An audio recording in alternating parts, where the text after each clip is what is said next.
when you're talking about change, mainly in the book, the sort of the change is broadly defined in progressive terms. Yeah, Change isn't always progressive, though. We that's just right. had four Yeah. years of, I would say, regressive or retrospective change, very deliberately on the part of the administration. And I'm wondering if the way that change is mobilized is affected by which direction it's pointed in. Do the networks respond differently or the same? Is it the same process, just leading to a different end? Yeah, this is one of the really tricky issues of social science. And now that it is becoming more of a science, it's, kind of descriptive and, analytical features sort of take the forefront when you're looking at a social change process. Like, what are the network properties? What are the cascade dynamics? What are the time scales we're looking at? All those things wind up becoming really, concrete, measurable, testable features of change. But they're independent from the normative question, which is fundamentally, is this a good thing or a bad thing? Right. And that's, the directionality. And we're all tied to those questions.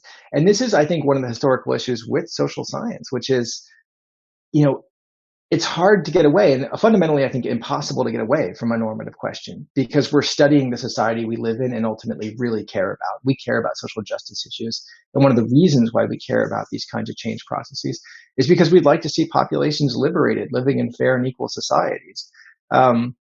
But we also see it sometimes going the opposite direction. And so it's, unfortunate, but some of the same dynamics that describe, what we can refer to as like positive social change initiatives also describe negative social change initiatives, right? So the underlying social dynamics actually work in similar ways. So that actually tells us something really quite important. It means that some of the strategies that are used to derail and dismantle what we might think of as like positive social change initiatives can also be used in the other direction to derail and dismantle what we think of as, anti-democratic, authoritarian, autocratic, and in some cases like hate speech activism that is based on fundamentally removing freedoms and making populations feel more oppressed. And so this has always been a challenge for social scientists, because how do you do a science that gives kind of some explanatory teeth to understanding history, and then also sort of announce what are ultimately strategies for controlling history? And, what are the ethics of doing that kind of research and then releasing that research to the world and giving people sort of this roadmap? And I think that what scientists have to do is something that actually a lot of other disciplines have had to encounter. Physicists encountered this when they discovered the technologies to build atomic weapons, right? That they encountered the fact that the new science tells us something very powerful about the world and ways to influence the world that are wholly destructive. But we want to understand them so that ultimately we can regulate them, right? Which we do now with like nuclear weapons, because we understand the science behind it.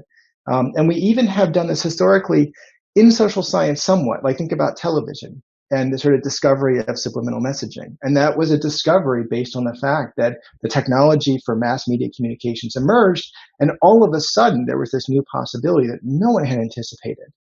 And so scientists studied it rigorously to figure out like what those exact frequencies were and maybe how influential they may be, so that federal regulations in the US and Britain could ultimately regulate them and say, okay, so it's not all right to broadcast at these frequencies, because we don't want to risk, influences on populations that they're unaware of.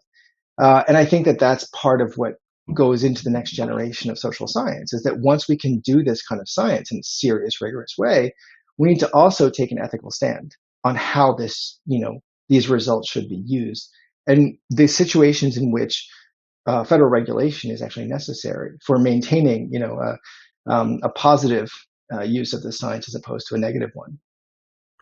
So I have to ask you, just with all that said, Yeah. should we be regulating Facebook?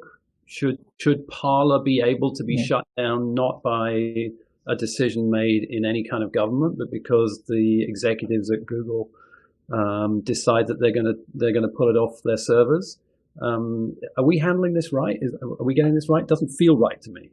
No, that's right. I think that question is the state of the art. Like that's where we are. So scientifically, we understand some things that weigh in on exactly that question, which is what's going to happen next.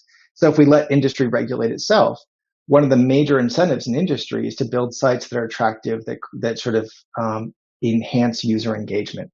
Well, one of the things that enhances user engagement is highly contentious politics, right? And then if you sort of engage those kinds of tribal feelings and they're able to kind of grow on themselves, that user engagement itself becomes a vehicle for future user engagement. So what this means right now is with Amazon's web services shutting down Parler, there are about 4 million users. That's 4 million customers, right, who are now looking for a web home. And so what are the incentives in the market? Well, the incentives are for some companies to show up and create a space where you can have, autocratic rallies and, hate speech activism, self-organized in a space that supports that kind of vehement activity.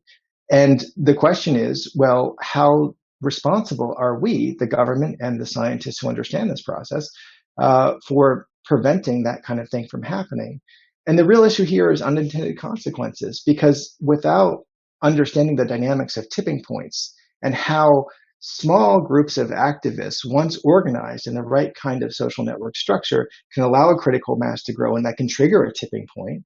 Without understanding that, it's very hard to anticipate where this is going. And I think that the science of tipping points tells us that it's really risky to let industry regulate itself, because the incentives are for competitors to come along and build spaces that bring those people in as customers. And then those industries are completely not accountable for what happens next. And this is where the sort of responsibility of citizens and government comes in, because we are accountable for what happens next if we create a situation and a structure that basically creates what are called perverse incentives.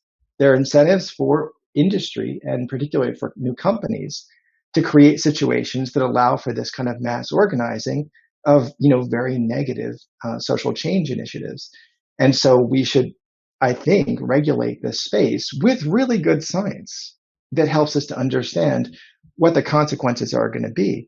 Because tipping points are incredibly hard to predict, and they're also really easy to regret, right? And so once we understand that and understand some of the implications of what's going to happen on social media, this is a massive interconnected space with lots of interdependent actors. We've never been able to understand these kinds of things before, but now we can. And so absolutely the science should be used to sort of make some smart decisions about what happens next with these companies and also all of these people.